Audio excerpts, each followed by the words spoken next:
Je m'en vais dans le bureau, il y a quelqu'un qui frappe à la mosquée. Vous savez c'est qui? Un voisin de la mosquée qui est venu déposer une plainte. Je veux voir l'imam, dit-il. Je suis là. C'est pourquoi, monsieur? Il me sort son carton de rendez-vous chez le dentiste à 14 h. Une personne âgée de 65 ans. Il me dit, j'ai rendez-vous à 14 h chez le dentiste. Je suis sorti de chez moi.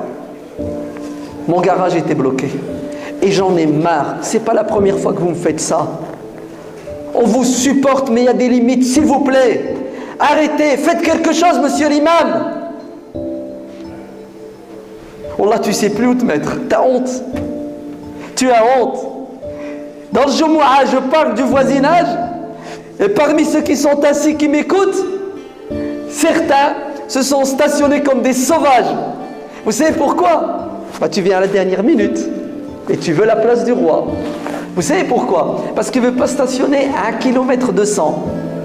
Ah oui, marcher, ça use les souliers. Vous savez ce qu'ils font au Ramadan?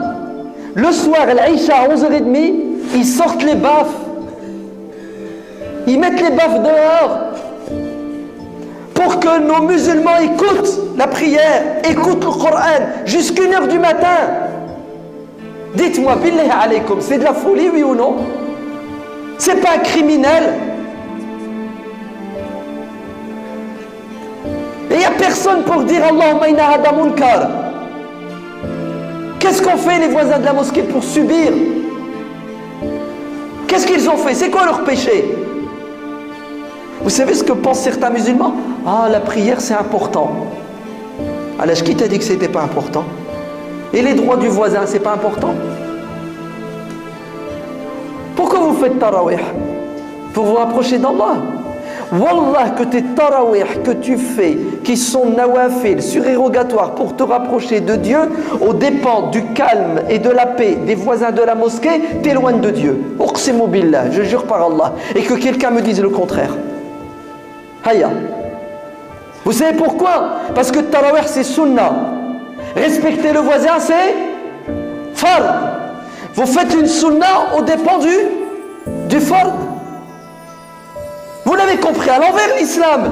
Quel que soit le mal que tu feras, un cri que tu pousses, un bruit que tu fais qui dérange ton voisin, tu le retrouveras sur la balance des actions le jour de la résurrection et tu devras dédommager ton voisin.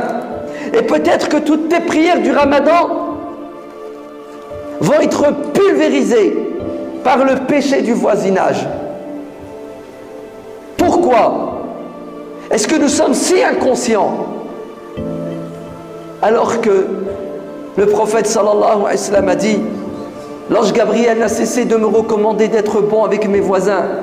Il a tellement insisté qu'à un moment donné, j'ai cru comprendre que le voisin aurait droit à une part de mon héritage.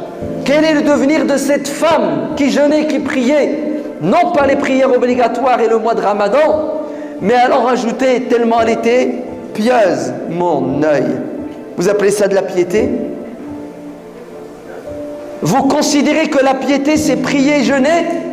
Regardez ce que dit notre prophète alayhi salam. Que disent ses voisins d'elle?